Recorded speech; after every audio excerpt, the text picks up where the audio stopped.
and welcome. And now let's do the 21st verse, known as the unknown stone, from the book Footprints on Water Street.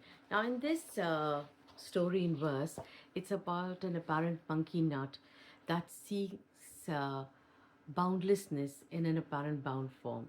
It's about deity or idol worship of the Hindus.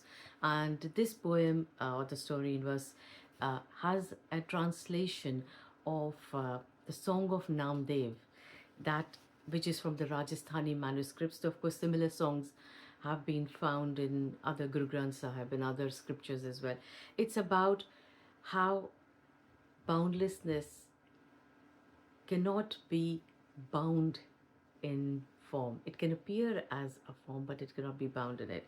And how he seeks to offer the deity purity, and it cannot be, because nothing is pure and impure. So it's about this uh, beautiful song which has been translated in this verse, but it's about a monkey nut that seeks that boundlessness in bound form, and terribly fails, because there is no solid static entity to find anything. Anyway, I'll just read out a few extracts.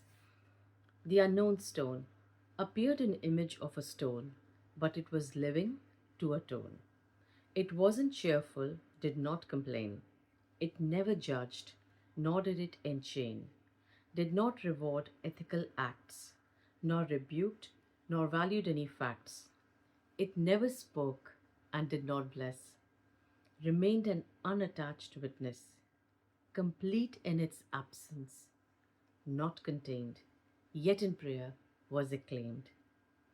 A disciple who served the stone desired to know the unknown, displayed natural affection to the stone, its deity's expression, in deity's expression. The monkey nut, a devotee true, revered the deity daily, ways anew. Now, this the verse goes on, and how once it shivers at the nut with the following thought, like it constantly has glimpses, but I won't say that he has glimpses, because glimpses don't happen to anyone. So it is, he sings this song: the pure love as the existence shines, alive, unknown is this divine, is boundlessness that abounds. It is the silence being sound, is everything unbound. So how can it be lost or found? Pure love as the existence shines, alive, unknown is this divine. Then of course it goes on, and then one day at a religious fair, sang Namdev's song, a certain pair. Now Namdev was amazing poet or saint, you could say, that sang songs of non-duality in India, and you can find many of his verses in many scriptures in India. He's called the Bhakti saint. Wherever I go, pervades still presence, suffusing, restful, sovereign excellence.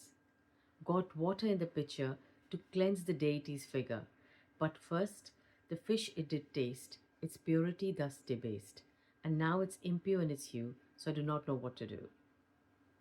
And then of course it goes on, there's one, and wherever I come or go, the suffusing stillness does glow.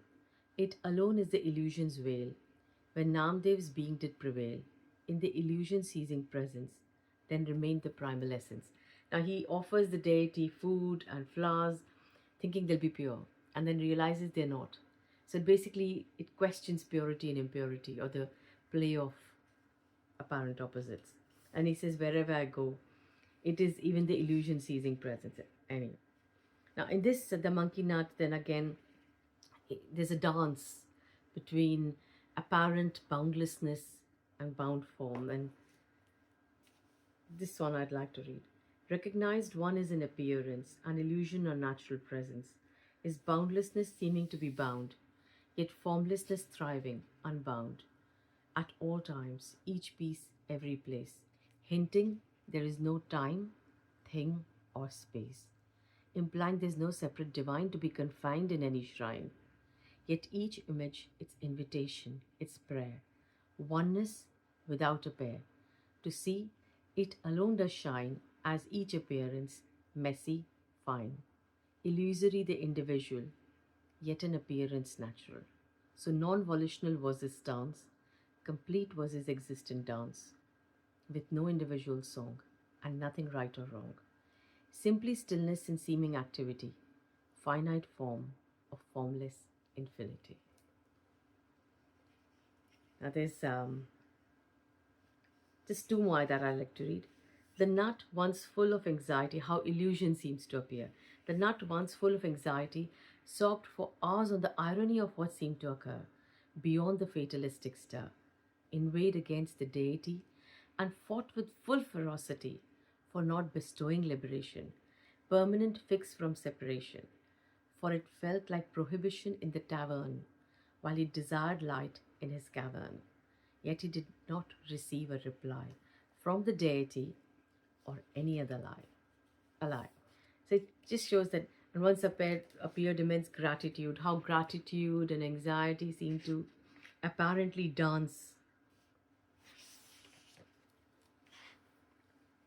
So complete this of course after this, there's just one. Complete remains the partial prayer, for love alone as all does stare.